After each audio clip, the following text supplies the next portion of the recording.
Hey everyone, welcome to another episode of the Mizuho Week Ahead. I am Ziyi, market economist at Mizuho Bank. The theme for the upcoming week is Oversensitivities and Inconsequentiality. Last week, we saw an overreaction from US CPI, which saw the plunge in front-end UST yields being reversed the following day. Furthermore, following hawkish rhetoric from Fed Bowman on Friday that she anticipated inflation to remain elevated for some time, and expressed a willingness to hike if inflation stalls or reverses, two-year yields edged up and are around levels before the CPI release. Notwithstanding the reversals, slowing US retail sales is notable even if it doesn't take away the underlying consumer outperformance thus far. Similarly, the BoJ started last week with reduced JGB buying and triggered overreactions to expected continuous cuts, despite the extent of caution which the BoJ and Governor Ueda has shown thus far with regards to policy shifts. In turn, merely sticking to the same reduced amounts at the end of the week had JGB yields lower and sent dollar-yen higher.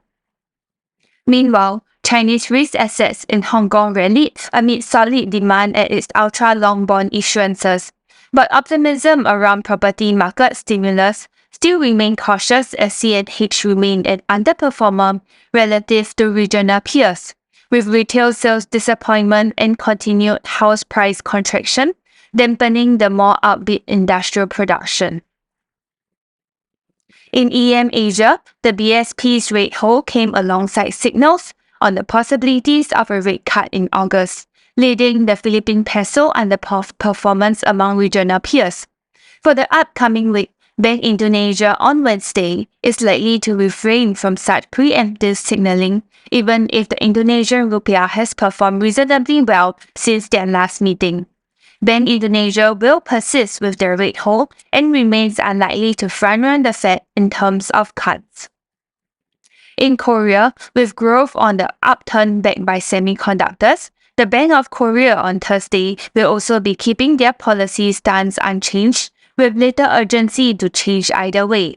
Despite a favorable CPI print for April, the BOK is unlikely to declare inflation victory, given that core inflation is 1 percentage point above the pre-COVID trends. In contrast, Thailand will have to confront Monday's Q1 GDP release, which is likely to show a further slowdown from Q4's 1.7% year-on-year growth. While the services sector ought to record robust activity on surging tourist arrivals from China and Europe, the manufacturing sector continued to remain lackluster. Thai baht depreciation pressure may creep back after a robust recovery this last week. That said, the Bank of Thailand will not overreact to the downbeat growth despite an oversensitive administration. All in, policy inaction this week will be far from being inconsequential, especially as oversensitive markets look for direction. With that, we have come to the end of the video. For more information on the key events for the next week, please refer to our Week Ahead publication or contact your respective sales desk and RMs.